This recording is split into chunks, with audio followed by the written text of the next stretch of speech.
Yeah, boy, ow, man. Ito nga po pala, yung mga pamaskong handog kada barangay dito po sa aming bayan.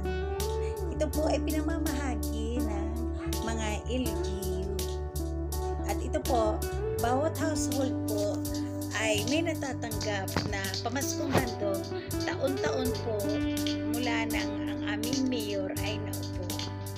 At ang mga nilalaman po nito ay tulad ng bigas, 5 kilong bigas, mga groceries, ito may mga pasta, may coffee, siyempre may sauce ng pasta, at may mga chips, gatas, at meron din pong keso, at may mga pwedeng nating ihanda sa Noche Buena or Medianoche.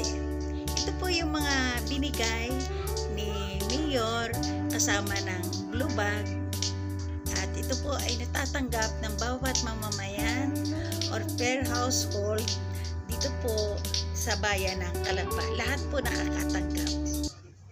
Nagulat ka, no? Gulat na gulat siya. Lalaki ang mga mata niya. At ito nga po ang mga distribution nila kada barangay. Ganyan po karami. Punong-puno ang cover court. At ito po ay bawat barangay po. Ganyan kadami. Depende po sa dami at laki ng barangay. Thank you for watching. See you again.